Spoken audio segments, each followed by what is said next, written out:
Ready? Okay. This meeting is being conducted in compliance with the Open Public Meetings Act. Adequate notice of this meeting has been provided by advertisement in the City Star and Wave on the Township website and posted on the bulletin boards at Township Hall. We request anyone wishing to address council, please wait for the mayor to recognize you. Please state your name and address for the record, and please remember, all comments must be kept to 3 minutes or less. Thank you. Please stand for pledge of allegiance, a moment of silence. I pledge allegiance to the flag of the United States of America and to the republic for which it stands, one nation, under God, indivisible, with liberty and justice for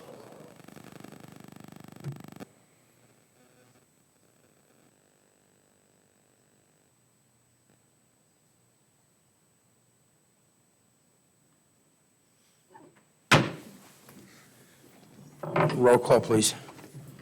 Councilmember Conrad? Here. Councilmember Coon? Here. Councilmember Roy? Here. Deputy Mayor Perry? Here. Mayor Sippel? Here. Before we get to the work session, I have a proclamation here I'd like to read for the record, and then we'll ask Jason to come to the microphone to address council.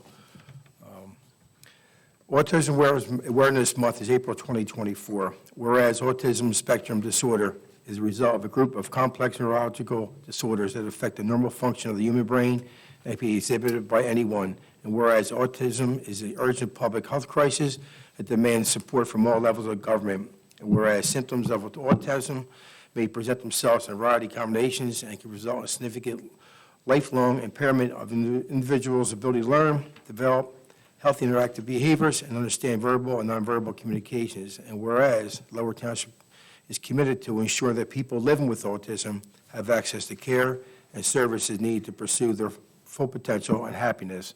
And whereas Lower Township is honored to take part in the annual observance of Autism Awareness Month and hope that it will lead to a better understanding of the disorder. Now, therefore, I, Mayor Frank Sippel, and Lower Township Council, do hereby recognize April 2024 as Autism Awareness Month in the Township of Lower, and urge all residents of Lower Township to participate in Autism Awareness Month activities in order to become a better educated on the subject of autistic spectrum disorder, signed the 15th day of April 2024. And now, Jason, you're up to bat, young man.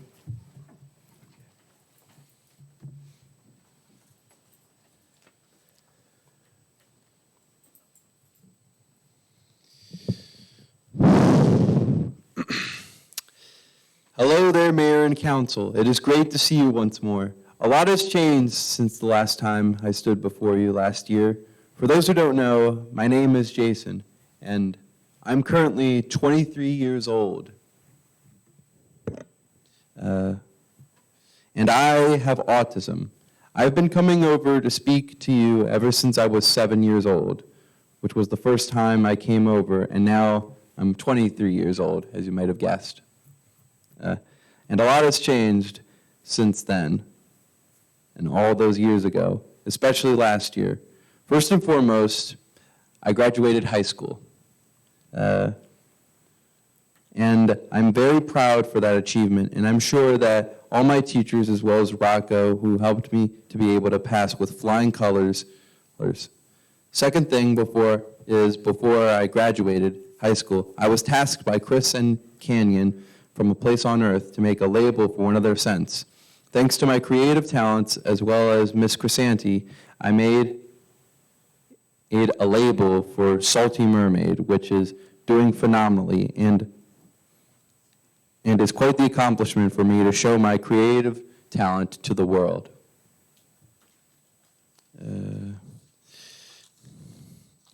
Another thing I did before I graduated was going to the Phillies game. I was a bit nervous at first, since it was the first time I've been to Philadelphia in a while, but at the end of the day, I had a really fun time over there, and me and the class also got to see the Philly Fanatic.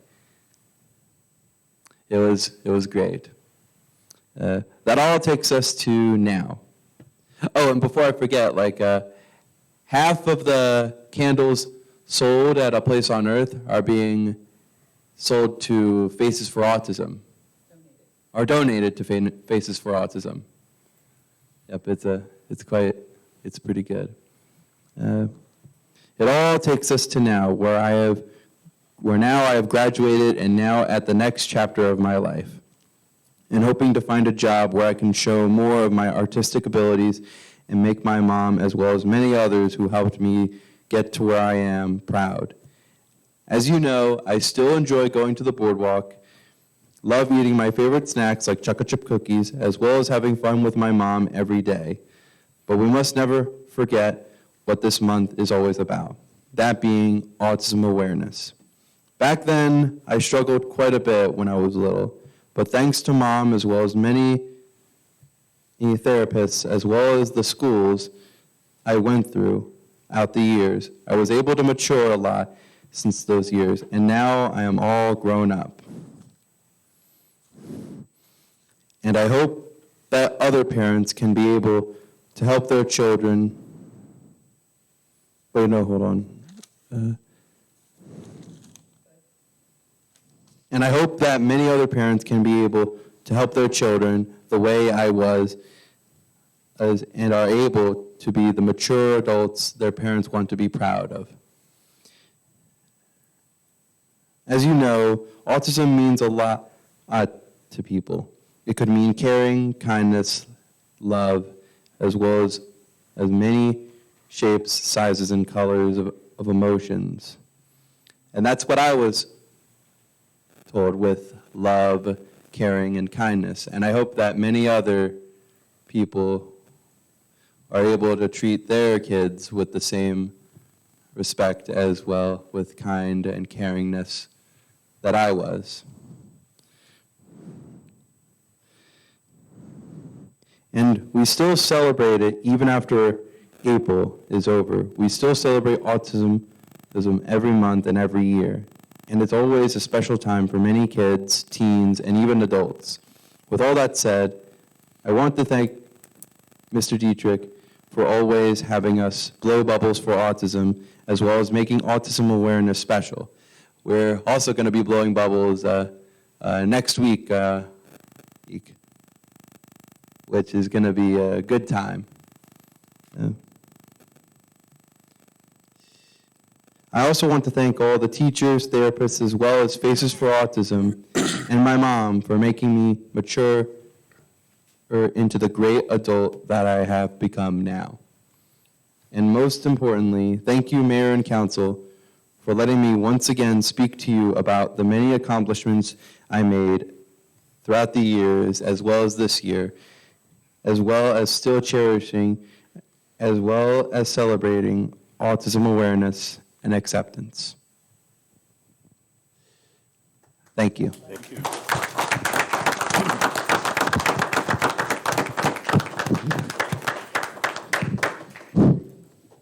Hey, Jason, you want to take a picture with council? Is it okay to come down? And I think we're going to present this proclamation to you. I'm sure the clerk's office can print another one, so we're going to give it to you tonight. Okay? Before I do so, I want to give something to you. Okay. Okay. Thank you, Jason. Thank you now.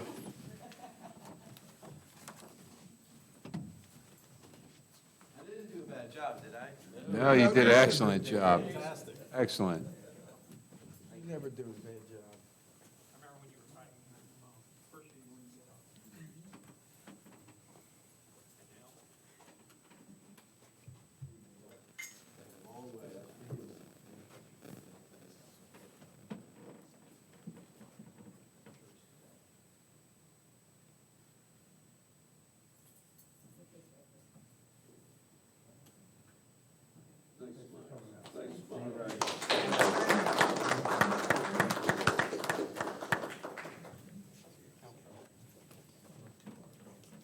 I'm trying not to. Give it to the young buck over here. Trying.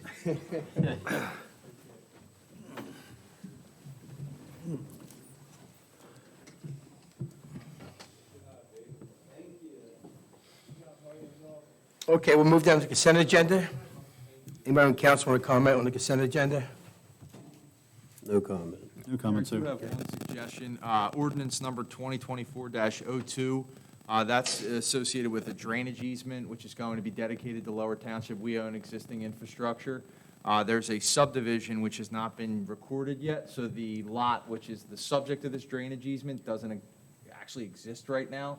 We've spoken to the developer, they're aware of the situation. There are some elements that they need to address with the construction office, which is in the works, a posting of a bond.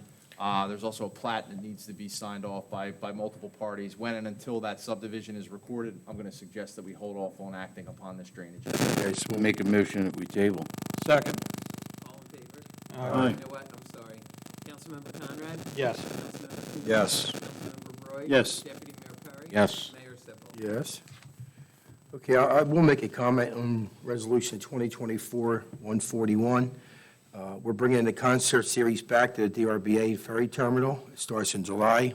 We have a pretty good lineup this year. We have not been there for the last couple of years, so we're actually getting back over there, and I think it's a good venue to be at, and we'll have a good time there. So, anybody from the public want to comment on the consent agenda? Close the public portion. Approval of the minutes from April 1st, 2024, resolutions 2024-135 through 2024-145. Make a Your motion. motion. Second. Councilmember Conrad? Yes. Councilmember Coombs? Yes. Councilmember Roy? Yes. Deputy Mayor Sippel? Yes. I'm sorry, Deputy Mayor Perry, Mayor Sippel. I'll say Whoa, yes. I'm talking about it all tonight. Mr. Engineer, Mr. Will. Sir, thank you, council. This evening, I'll be presenting the engineer's report on behalf of de Blasio and Associates, giving an overview of all the capital projects currently underway in the township. So the first capital project we have is the Diamond Beach Park improvements. The proposed work includes new playground equipment, pickleball courts, shade structures, and bathrooms. The project has commenced. Fred M. Chavone Construction is doing the work. The site's been cleared. Utilities and stormwater infrastructure have been installed, and construction has commenced on the bathroom building, and they'll be building out from there, and that should move pretty quickly once that building is erected. The 2023 NJDOT Municipal Aid Local Transportation Fund Program reconstruction of Wildwood Avenue. The proposed work includes installing new drainage infrastructure along Wildwood Avenue and resurfacing the roadway from Bayshore Road to the western end of Wildwood Avenue. That project was awarded to Paving Plus LLC. There are 2 NJDOT grants being utilized for that project, so that's great for the township. And a pre-construction meeting for this project is scheduled for this Wednesday, so construction should commence on that project shortly thereafter. The resurfacing of Bay Drive, this project's happening in conjunction with the reconstruction of Wildwood Avenue. The proposed work includes resurfacing of Bay Drive from Wildwood Avenue to Mallow Road. The project was also awarded to Paving Plus LLC, who is the lowest bidder. The pre-construction meeting is happening at the same time on Wednesday, and as I said, the projects will be happening in conjunction with each other, and construction should be commencing shortly. The beach access pass survey and installation. The proposed capital work for this project includes the construction of 5 new timber pathways at various beach entrances.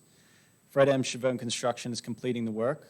Construction has commenced. All the pilings have been installed, and they began framing the stairways this week. And they're set to be done by May 7th. That's the last day they can work, according to NJDEP guidelines, so that project's well underway.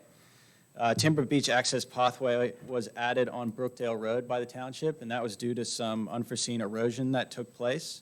So our office was required to submit a technical modification to the existing permit in place. So we have completed that work, submitted it to the DEP. So we'll be getting into the design of that, and obviously it's contingent on DEP approval, so construction will most likely be happening later on this year for that access pathway. The Rotary Community Park renovations. The proposed work includes new playground equipment, shade structures, a single-use bathroom building, a new parking area, and everything's going to be ADA accessible. The project's being completed in 2 stages. Construction for Phase 1 is well underway. The site's been cleared. The concrete's been partially installed. The playground has been installed, and the stone subbase for the safety surface has been put in place. The concrete's set to be finished this week. They've been delayed in construction due to the sheer amount of rainfall we've had in March, so we're hoping that should be done. Project should be complete within 3 to 4 weeks. And our office has submitted the final wetlands plan we need for Phase 2 of the project, so we're still awaiting approval on that. The Bay Outfall Extension Project, the proposed work includes design and permits to extend 12 bayside outfalls and improve drainage. The permit plans were complete, and a CAFRA permit application was submitted to the NJDEP. The township has notified our office that additional outfalls will be added to the permit application, and this is due to the permit fee being, it's reached its cap, which is $30,000. So any work we add to it doesn't add on to the permit fee. So it makes sense for the township to add as much as they can and is feasible to do in the next 10 years, because that's the limit of the permit. So our office is working with Gary Douglas to solidify that list, and we'll get started straight away on those additional outfalls once we get that finalized list from Gary. The next project is the 2024 NJTOT Municipal Aid Program reconstruction of Ridgewood Avenue. The proposed work includes milling and paving of Ridgewood Avenue from Bayshore Road to the western end of Ridgewood Avenue. This project area has been surveyed, base mapped. It's well into the design phase. I'd say we're probably about 50% done with that, so we're working to get those plans submitted to the NJDOT for approval. The 2023 Stormwater GIS Mapping Services, the proposed work includes updating the existing Lower Township Master Drainage Plan to include all stormwater infrastructure improvements to date. We have to digitize the stormwater map and submit it to the DEP. We've been working with the Department of Public Works on this, and the project is going along nicely. I believe it's due the beginning of 2025. So we have some time to get it done, but we're slowly chipping away at it. The Francis Avenue Storm Sewer Evaluation. So the proposed work for this project includes connecting the existing stormwater system on Francis Avenue to the existing pump station on Ohio Avenue to alleviate flooding concerns on Francis Avenue. So our office has completed a preliminary design, which has been submitted to the township. Ohio Avenue Pump Station Emergency Storm Sewer Replacement. The proposed work for this project included replacing the defunct corrugated metal pipe from the Ohio Avenue Pump Station to the drainage basin. That project has largely been complete, apart from the base paving, so all the underground drainage has been installed. So we're in the final stages of the settlement period, and we're waiting to see how we're going to tackle Francis Avenue to see when to do the final paving for that. We should have answers on that shortly. The next project is the David Douglas Senior Memorial Park renovation. The proposed work for this project includes the reconstruction and expansion of the existing parking lot to add more parking, relocating the existing memorial, new site amenities, new decorative footpath along Cape May Canal, and an observation deck. We've been working, along with this project, the Delaware River Bay Authority, the DRBA, is planning to expand Beach Drive and install a footpath connecting Lincoln Boulevard to David Douglas Senior Memorial Park. Our office, along with Lower Township, has been working with the DRBA to coordinate the two projects, which is moving along nicely. Our concept plan has been prepared and provided to the township, and a preliminary application for a development grant was submitted to the Cape May County Open Space Board on March 1st, 2024. So our hopes is this will largely fund the project.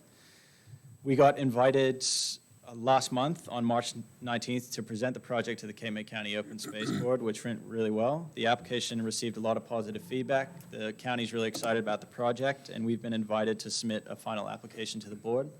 So we'll be working towards that.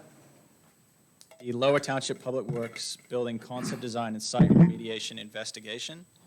The proposed work for this project includes preparing a concept design for the new Public Works building at the Public Works facility on Seashore Road.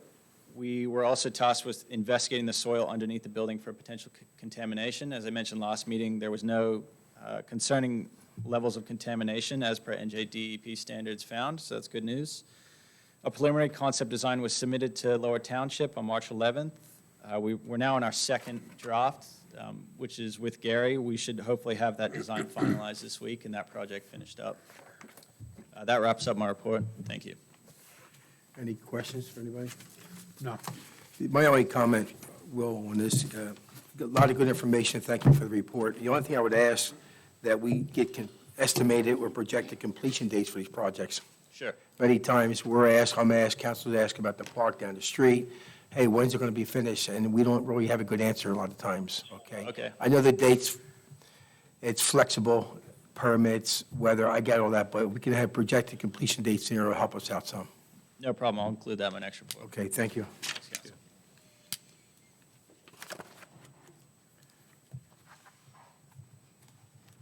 Okay, we'll move down to public comment. Anybody from the public want to come up to the microphone to address council? Yes, sir.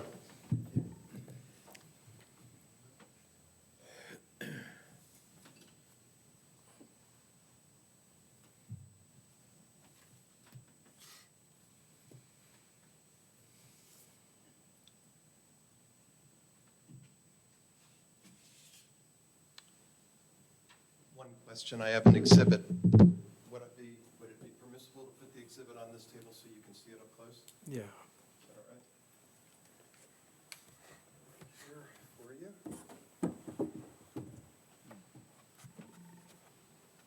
Do I need to use the microphone? I can speak more Yes. loudly. Okay. No problem. No problem. No, no, no. My name is Ben Werner.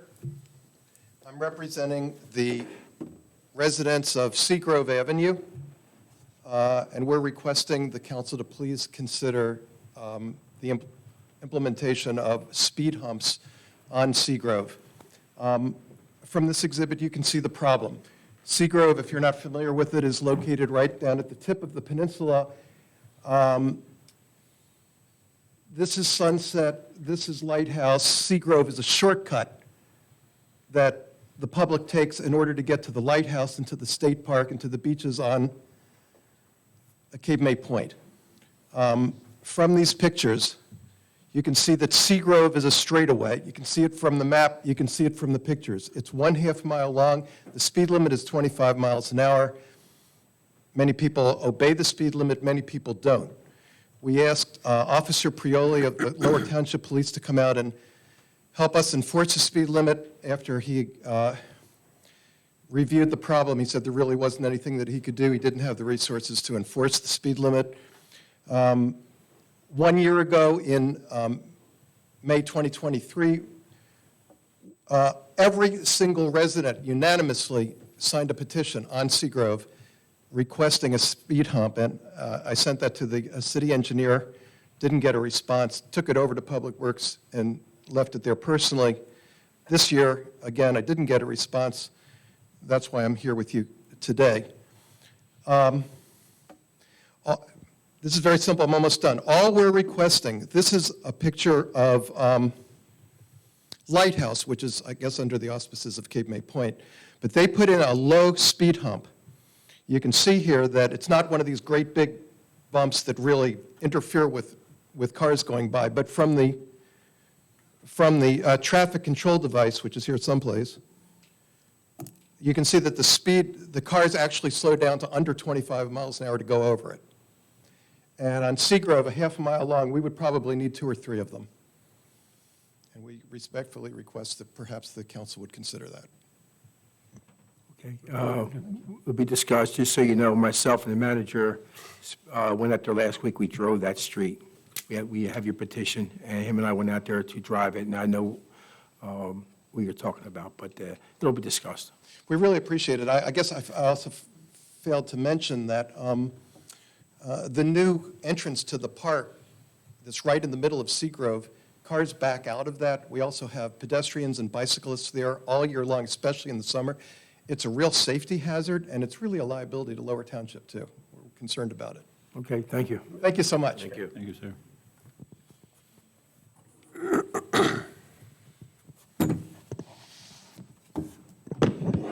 I think you were trying to get some of our cookies there for a minute. It was a consideration. I know, it was. You had your eye on it. You can have a cookie if you want a cookie. Thank you. Anybody else want to address council? Yes.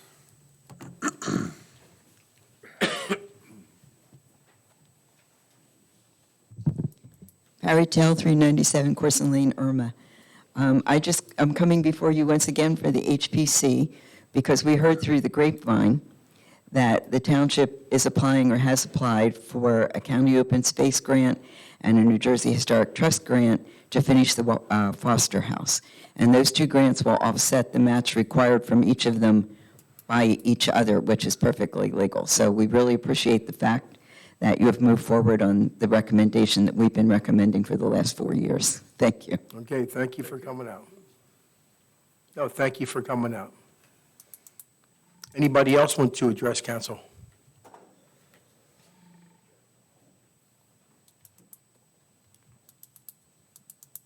Bruce Tell, 397 Corson Lane in Irma.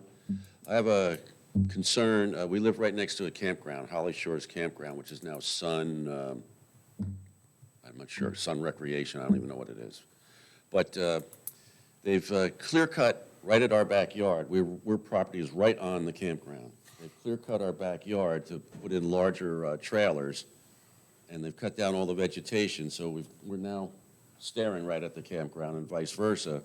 But even worse than that, they put in some new sand so they could put bigger trailers in there, and it's now created, I'd say from the wall there, maybe out to here, this mosquito pond.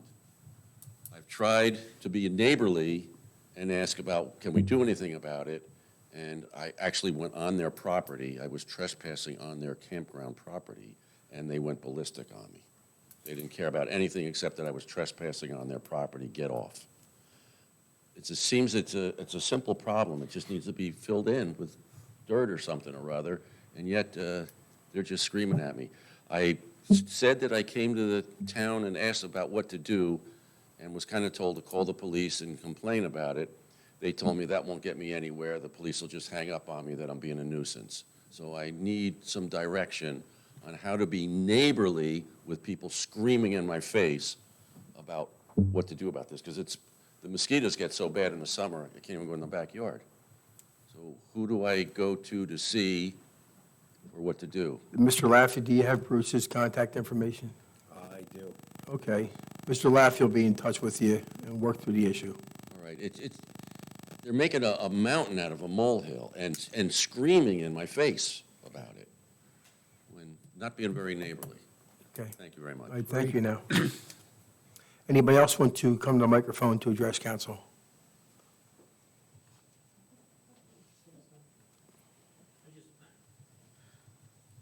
Breaking with tradition here, Christopher South, Rio Grande Avenue. Did you know that last week they gave awards for the Earth Day logo design winners? And the 4 winners were all from Lower Township. Was not aware of that. And the first place winner was Olivia Suit, the daughter of Carl and Lauren Suit. So I just thought you might like to know. I mean, it was kind of a good day for Lower Township there at the county. Especially at Lawrence or PIO, I think we probably should know that, right?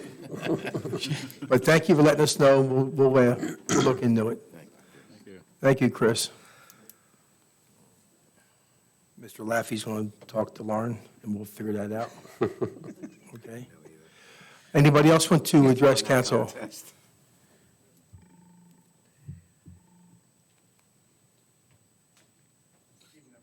Good evening. I'm not as well versed in public speaking as any of you guys, so sometimes I stutter and I shake a little bit. We faked through it ourselves.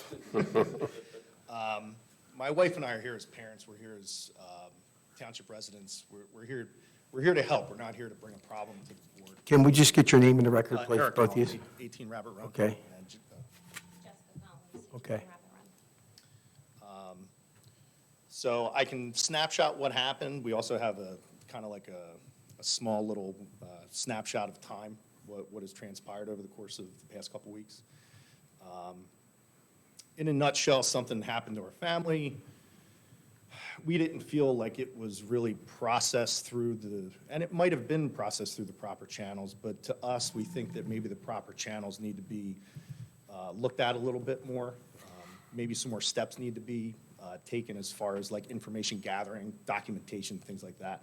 Because it's not just happened to us. I'm sure it's happened to dozens of kids as the decades have gone on and, things like that. So, if time allows, I'd like to read this if you guys have time. If not, we can file it with whoever. We have time. Yeah. Yeah. All right. here we go. The only thing I want to caution, I'm not sure what you're reading, but we just can't talk about, we can't put names out there, There are no especially names. kids, things No like that. names, Okay. None of that. Yeah. And that's the other thing. It's not, we're not here to finger point. Yeah. We're here to make sure that our kids and everybody else's kids are here to be as kid-like as they can be, and, you know, they can just do whatever they want to do within reason, you know, following the guidelines and things like that. But also, too, there would be, you know, consequences and repercussions to the people that don't follow the guidelines as well. So we're here tonight as parents as well as township residents. 4 weeks ago, we became of an issue of bullying and sexual harassment involving our son. He's in 8th grade. March 19th, we dropped him off at lacrosse practice. We picked him up, and he was just uncontrollably sobbing. Took him a while for him to calm down. Basically, when he was at practice, which was a rec sport, 8th grade student talked to another 7th grade kid into pantsing him, basically yanking his shorts down. I get it, it happens. It just threw me for a loop because I didn't even expect anything like this to happen. Our kid could hear him talking behind their back at a water break. A short time later, a 7th grade student did attempt to pull our kid's pants down. He was able to get them down about 4 to 5 inches before he was able to grab them, pull them back up. Upon further talks with our kid, he elaborated that an 8th grade student had been harassing him in school a few times a week for the past few months about if he was wearing underwear, if he's not wearing underwear, you know, the whole thing. We obviously were upset. That night that we found out, we reached out to his head coach, the rec department. We also reached out to Titleman, who was conducting their own investigation. We were made aware of several conversations with the other kids' parents that were involved. On April 5th, we were told the investigation by the rec department had been concluded and that they were not in the position to discipline any players at that time. My reply was, I'm sorry that that's what the investigation concluded, and we did an Oprah request, which we received the information, the investigation report. Let me see. We have a copy of the investigation report. I don't know if anybody is even allowed to see it. We don't know, because this is kind of the first time that we've ever been involved in this. All the names are blacked out, so you don't know who they are. I blacked out the names. Because honestly, it's not about the names. It's not about the people involved. It's about our kid, but it's not about the people that were involved in it. It's not about the children. It's not about the adults. It's about the process, you know, and that's really what we want to try and focus on. Let me see. After reading the report, we were actually left with more questions than we had before the investigation. There's no details on phone calls. There's no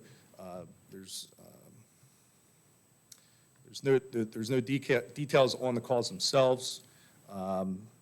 The coach or anyone from the rec department did not speak to our child or the 2 other kids involved, which we thought it was odd that you wouldn't interview the person that it happened to and the 2 people that potentially perpetrated it. They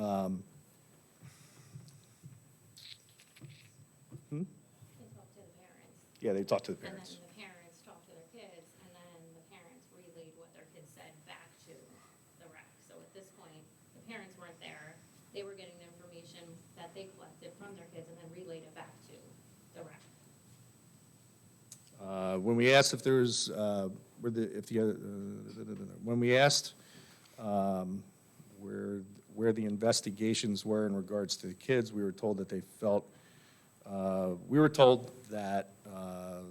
the investigator felt as though speaking to the parents was an appropriate way to handle the situation. Also, we would like to note that none of the parents were present during the incident, and they can only be relied to on the information that was given from the kids. The investigation to us is kind of like a slap in the face and to our child. but also to our township as a whole. The investigation contains no information about the incident and appears to be more than a timesheet of the phone calls. Do you want to read that? Because I'm not privy to that information. The incidents happening more frequently. Oh, that's fine. I mean, I have a copy of the report. I don't know if you can have it or if you want to take a look at it. I mean, I've blocked out the names in here. I'll ask our solicitor to weigh in on that. Right. I'm unfamiliar with the report, so it's I mean, a if the little report was difficult for me provided to weigh in. In response to an open public records request, it's a public record. That's what I would think, if The everything's township's not redacted. subject to the HIB laws like a school district is, though, so there are, Separate though. no, hold on. School districts have harassment, intimidation, and bullying. Their investigations are way different than what the township would conduct in terms of an investigation. So you said you spoke to the school. The question that I would have is, schools can investigate allegations of harassment, intimidation, and bullying that happen outside of the school district. Has that taken place? Because if it's happening in the school and it's happening outside of the school, if it impacts that educational environment, it's something that's under their purview that they could act upon. They did do an investigation, and I think it's going to the board on, was it this Yeah, Wednesday or We can't next get a Wednesday? copy of it until it gets to. Until the board votes upon So the that's actual in, like, situation. 2 weeks. But this one is the one that was conducted by the actual rec department. So then that would be a document, Mayor and Council, that you all would. Yeah, back. we'll ask Mr. Laffey to email it to us. Mr. Laffey, want to expand on anything, talk about? I mean, I know you're involved with I know this. that I spoke to Mr. Collins on a couple occasions regarding this incident, spoke with the Recreation Department after I was made aware of it through Mr. Collins as well. And I did, the timeline that was given with dates, specific dates, times, they weren't just phone calls, they were site visits. They had meetings at the school with the superintendent and principals and so forth, because some of the incidents were in the school, and this one took place in a recreation program. And it's something they don't take lightly. I'm a recreation person myself. I did that for 15 years prior to getting into other things in my life. So I do know how sensitive it is to deal with issues when it comes to kids. There's no doubt about it. Typically, from my own perspective, I'm not a child psychologist. I am not going to interview a child, to be honest with you. I always, in my profession as a recreation professional, discuss situations with parents and coaches. And in that timeline, you would see that some of those discussions or phone calls or meetings filter down into coaches discussing information with the whole team and things like that. Did they talk specifically to each child? I don't think that they did. I know that they talked to the parents and involved. That's how I would handle the situation as a recreation professional myself. And although that's not my capacity these days, I was the one that asked the Recreation Department to come up with that specific timeline in order to give that to you prior to the Oprah request. And then to get that information, that's the proper way to do it, is do it through Oprah. And I think they gave you what we did at this point. I know that you're not happy with potentially the outcome, but I can't weigh in on it because I'm not a witness. The coach didn't see it, other people in the field didn't see it, and so forth. And it could be just two kids saying things opposite, you know. Some kids say it didn't take place, some kids, your son said it did take place. So there's no real way to determine that unless you saw it. We saw it. I'm not saying I don't believe your child or I don't believe the other kids. Again, that staff just talked to the parents involved, and typically that's how I would do it myself. And I'm not sure if I would interview children unless I had someone that was a professional that could deal with that situation. Well, maybe that would be step 2, Maybe. step 3, a third party, something. Eric, I know you're here to talk about, hey, let's not let this happen in the future, and we'll try our best It's gonna to do happen, that. but Kids will be kids. kids are gonna be kids. I've coached since, our oldest son is 15. I've coached him since he was 4. No, I get it. In multiple sports. I'm on the rec advisory board, We're glad that you I'm a are. vested individual in the township, and I'm not saying that to toot my horn or break my arm, pat myself on the back. I see what these kids go through, and sometimes it's a nightmare. And, for me to see my kid go through it, I'm like, all right, something's gotta How do happen. you Something's stop gotta it, get right? fixed. And it's not a witch hunt. We don't have torches. It's just, we just want to do better for our kids specifically, because we're selfish, we're human, but also too, as a whole for the community. I find that after today, of course, let's get together and discuss how we can make it better moving forward. There's no doubt about it. I too coached 3-4 sports a year the whole time my kids grew up. So I'm right there with you when it comes to that. And I have experience coaching at different levels, and kids will be kids, and they're hard to deal with sometimes. And we're just parents, you know what I mean? Trying to do the right thing, and we'll get together and we'll try and come up with a plan that might work moving forward. Did you want to read more of this, or? No? Are you want to say anything? Are you happy? Well, I'd like to say thank you for coming out tonight, because it's not just about your son. You care about the kids in the township. That's why you're on the board itself, Eric. I know that. And we all care, you know. And one thing, we'll get a copy of that report you have from Mr. Laffey, and we'll take a look at our process we have. And it seems to me, I got some kind of questions out there myself in the back of my head right now, but maybe we need to make our process even better. You know, and if you have any input, you're more than welcome to provide input to us, okay? But we will definitely look into this and make it better if we can. Cool. Thank you. I appreciate it. Thank you, guys. Thank you. Thank you. Anybody else from the public comment want to come up to address council? Nobody? One person in the back's left, and Bill doesn't want to come up. I gave him the look, yeah. All right. Thanks, Bill. Officer Dunn, you want to come up and address council? Okay. We'll close the public portion. We'll go to council comments, and we'll go to Councilman Conrad first. Nothing tonight. Councilman Coombs? No comment. Councilman Roy? The spring is in the air, be careful driving. Kids are on bicycles, skateboards, and they have a concoction they might put under their feet. All right. Be alert, and just be ever vigilant. Thank you. Thank you. Deputy Mayor? No comments tonight. And I have no comment either, so we'll move down to the closed session. Resolution number 2024-145, a resolution providing for a meeting not open to the public in accordance with the provisions of the New Jersey Open Public Meetings Act, NJSA 10:4-12, is for attorney-client privilege. Do you have a motion? Make a motion. Second. Councilmember Conrad?